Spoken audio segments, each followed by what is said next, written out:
Welcome to another episode from the Veterinary Research Channel.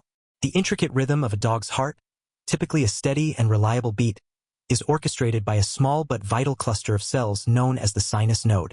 This tiny structure, representing less than 4/100,000ths of 1% of all the heart muscle cells, possesses a remarkable architecture and molecular makeup that ensures the initiation of each heartbeat, a function with a seemingly redundant yet absolutely essential role in sustaining life. The sinus node's ability to synchronize its pacing cells and generate an impulse strong enough to propagate through specialized sinoatrial conduction pathways to excite the larger atrial heart muscle is crucial. Furthermore, the presence of fibrous tissue and specific types of connexins within the sinus node and its pathways contributes to a slowed conduction, allowing sufficient electrical charge to build and overcome the inherent challenge of exciting the surrounding tissue. However, these very features that guarantee adequate current flow are also susceptible to alterations that can impede impulse propagation, ultimately leading to a condition known as sinus node dysfunction. As a dog ages or experiences disease, the sinus node can be subjected to various insults, including a decrease in the number of pacing cells, an increase in fibrous tissue, the infiltration of excessive fat, and changes in the expression of crucial proteins and ion channels.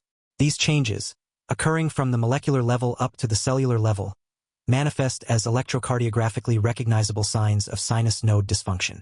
These signs can include an abnormally slow heart rate, pauses in the heart's rhythm, a complete cessation of sinus node activity, blocks in the conduction of impulses from the sinus node to the atria, episodes of rapid heart rhythm originating in or near the sinus node, and rapid heart rhythms originating in the atria. Clinically, a damaged sinus node and its associated pathways become more vulnerable to the influence of the autonomic nervous system, the body system for involuntary control of functions like heart rate, distinguishing sinus node dysfunction from a state of high parasympathetic and low sympathetic modulation, which is essentially an overactive rest and digest response and an underactive fight or flight response, can be particularly challenging in dogs. Both conditions can result in a slow heart rate. However, newer analytical methods, such as Poincaré plots, which graphically depict the relationship between consecutive heartbeats, can offer not only diagnostic clues but also insights into the underlying mechanisms of sinus node dysfunction. If distinct patterns in the beat-to-beat intervals can be visually identified on these Poincaré plots, then more objective, quantifiable determinations should be achievable. Nevertheless, prior to the advancements in machine learning, the rule-based quantification of Poincaré plots has proven difficult and not entirely reliable for use in dogs. The application of machine learning, without relying on specific computer programming algorithms, and by creating a three-dimensional grid to match intervals, holds the promise of more accurately identifying these subtle rhythm differences. This research investigated whether specific heart rate parameters, the patterns of beat-to-beat intervals, and computer algorithms could effectively identify sinus node dysfunction caused by a blockage in the sinoatrial conduction pathways in dogs. The study analyzed beat intervals obtained from 24-hour electrocardiograms from three groups of dogs. One group with balanced autonomic modulation, representing a normal state, a second group with high parasympathetic and low sympathetic modulation, characterized by a naturally slower heart rate, and a third group diagnosed with sinus node dysfunction where sinoatrial conduction block was suspected. The study aimed to identify differentiating heart rate parameters, to quantify the features observed in Poincaré plots, to train and test machine learning and Poincaré density grid algorithms for diagnosing these rhythms, and to develop a computer model that would support sinoatrial conduction block as a mechanism for sinus node dysfunction. The study's results revealed significant differences in several heart rate variables among the three groups of dogs over a 24-hour period. Notably, the average heart rate alone did not distinguish between the dogs with high parasympathetic and low sympathetic modulation and those with sinus node dysfunction. However, the number and duration of pauses in the heart rhythm proved to be a key differentiating factor. Dogs with sinus node dysfunction experienced a significantly greater number and longer duration of sinus pauses exceeding 2 seconds compared to dogs with high parasympathetic and low sympathetic modulation. Furthermore, the shortest linear intervals between heartbeats were longer in dogs with sinus node dysfunction, while the longest linear intervals were shorter compared to the high parasympathetic and low sympathetic modulation group. These findings held true even when focusing on the stable, sleep hours of the recordings. Interestingly, a measure of heart rate variability corrected for heart rate was also significantly different in dogs with sinus node dysfunction compared to both the balanced autonomic modulation and high parasympathetic and low sympathetic modulation groups. When the beat-to-beat patterns were analyzed using Poincaré plots, quantifiable differences emerged among the three diagnostic groups. The range of beat-to-beat intervals in dogs with sinus node dysfunction was smaller than in the other groups, indicating that their heart rates did not reach the same high values as the dogs with balanced autonomic modulation or high parasympathetic and low sympathetic modulation. However, the deviation from a linear pattern on the Poincaré plot occurred at faster heart rates in the sinus node dysfunction group.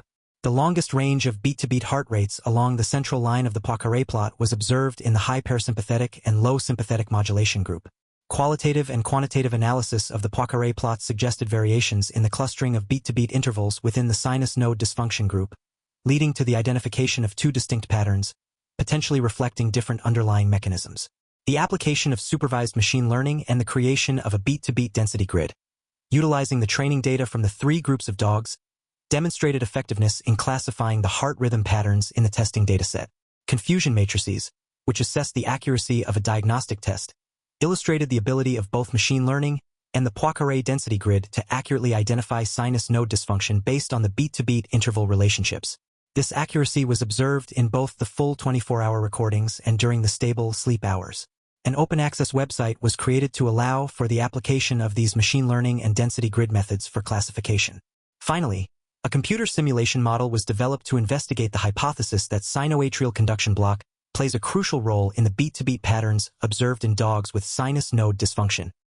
This model incorporated factors such as the intrinsic rate of impulse generation in the sinus node, variations in parasympathetic influence, and the probability of an impulse being blocked as it exits the sinus node. By adjusting the parameters of the model, including the baseline oscillation rate and the exit block probability scaling factor, the researchers were able to generate beat-to-beat interval patterns that closely resembled the actual data recorded from dogs with sinus node dysfunction.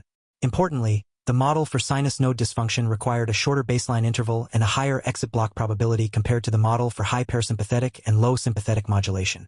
The successful reproduction of the characteristic patterns and their correct classification by the machine learning and Poincaré density grid provided strong support for the hypothesis that sinoatrial conduction block is a key mechanism underlying this form of sinus node dysfunction. The findings of this study highlight the potential of machine learning algorithms and Poincaré density grid analysis in accurately differentiating sinus node dysfunction with suspected sinoatrial conduction block from high parasympathetic and low sympathetic modulation and balanced autonomic modulation in dogs. The research demonstrated that while average heart rate alone may not be a reliable indicator, specific characteristics of heart rate, such as the number and duration of pauses, are crucial differentiating factors.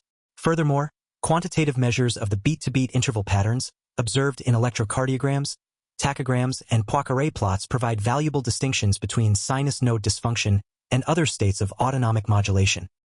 The ability of machine learning and Poincaré density grid methods to accurately identify sinus node dysfunction offers a significant advancement in diagnostic capabilities, particularly in cases where bradycardia, a slow heart rate, can be attributed to various causes.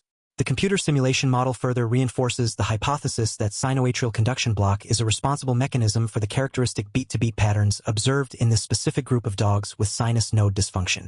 It is important to note that in a diseased sinus node, multiple overlapping mechanisms can contribute to the failure of impulse generation and conduction, and the interplay between the complex anatomy and the influence of the autonomic nervous system is profound. While sinoatrial conduction pathway disease can lead to dysfunction, even normal sinus arrhythmia patterns in dogs can be consistent with intermittent blockages in these specialized pathways. However, more extensive disease can exacerbate the degree of exit block, leading to clinically significant signs. Various factors, such as the accumulation of fibrofatty tissue, increased levels of acetylcholine, and alterations in the expression of ion channels, can contribute to slowed conduction and block within the sinus node or its pathways. The beat-to-beat relationships observed in this study suggested both an increase in sinoatrial exit block under parasympathetic influence and potentially decremental conduction, a slowing of conduction with increasing frequency within the sinoatrial conduction pathways. While bradycardia is a typical finding in dogs with sinus node dysfunction, distinguishing it from the slow heart rates associated with high parasympathetic and low sympathetic modulation can be challenging. The study confirmed that the average 24-hour heart rate did not differ between these two groups. However, the minimum heart rate, the number of pauses of varying durations, and the length of the longest pause were significantly different, highlighting the importance of analyzing these specific heart rate characteristics. The observation of short beat-to-beat intervals followed by long pauses in dogs with sinus node dysfunction suggests that the underlying conduction slowing can also create a substrate for rapid rhythms followed by bradycardia. The increased heart rate-corrected measure of heart rate variability in the sinus node dysfunction group likely reflects the erratic nature of the heart rhythm in this condition, known as heart rate fragmentation. The quantification of Poincaré plots revealed that the linear changes in heart rate differed significantly among the three groups. Dogs with high parasympathetic and low sympathetic modulation exhibited more pronounced linear slowing but were still capable of rapid heart rates. In contrast, dogs with sinus node dysfunction showed a limited ability to achieve the same fast heart rates, and their range of linear rate change was smaller, characterized by an abrupt deviation towards longer intervals even at relatively faster rates. The two distinct patterns observed in the Poincaré plots of dogs with sinus node dysfunction may reflect different underlying electrophysiological mechanisms, potentially involving varying degrees of acetylcholine influence or overdrive suppression of the sinus node. The development of supervised machine learning and Poincaré density grid methods provides valuable tools for aiding in the diagnosis of sinus node dysfunction, particularly in differentiating it from bradycardia caused by high parasympathetic and low sympathetic modulation. The classification of each individual beat-to-beat interval offers insights into the decision-making process of these algorithms. While machine learning can make assumptions based on learned patterns, the Poincaré density grid requires each interval to fall within a defined range based on the training data, potentially leading to slight differences in final diagnoses. Nevertheless, the overall agreement between the two methods in this study is noteworthy. The computer modeling strongly supports the hypothesis that sinoatrial conduction block is a key mechanism in dogs with sinus node dysfunction exhibiting beat-to-beat clustering patterns. The model demonstrated that a shorter baseline heart rate, coupled with increased parasympathetic influence, leads to a greater degree of exit block, aligning with the clinical observations. This raises the intriguing possibility that the rhythm observed in these dogs with sinoatrial conduction block may represent a rapid underlying rhythm punctuated by conduction blocks, effectively presenting as a bradycardia. While this study offers significant insights, it is important to acknowledge certain limitations. Machine learning in the analysis of long-term electrocardiogram recordings is a developing field, and robust validation of methods is crucial. Although the dataset used in this research was relatively small, the meaningful concordance between two different analytical methods strengthens the findings. Furthermore, this study specifically focused on dogs with suspected sinoatrial conduction block, and while the computer model supports this hypothesis, definitive proof would require direct, high-resolution mapping of the sinus node and its conduction pathways. Future research with larger datasets and more advanced deep learning techniques will undoubtedly enhance our ability to diagnose complex rhythm disorders. Detailed characterization of beat-to-beat patterns and further development of computer models could also help identify other underlying mechanisms of sinus node dysfunction. In conclusion, this research demonstrates that in dogs, specific heart rate parameters, indicators of heart rate fragmentation, quantifiable interval patterns on Poincaré plots, machine learning and Poincaré density grid algorithms, and computer modeling all contribute to a more accurate diagnosis of sinus node dysfunction associated with sinoatrial conduction block. The testing of larger and more diverse datasets will be essential to further validate the clinical utility of machine learning in diagnosing complex heart rhythm disorders. Moreover, continued detailed analysis of beat-to-beat patterns and the refinement of computer models promise to unveil further insights into the various mechanisms underlying sinus node dysfunction. Thank you for listening to the Veterinary Research Channel. A link for the reference paper is in the video description. Remember to test your knowledge by answering the questions in the description, and as always, keep those minds inspired, hearts light, and tails wagging.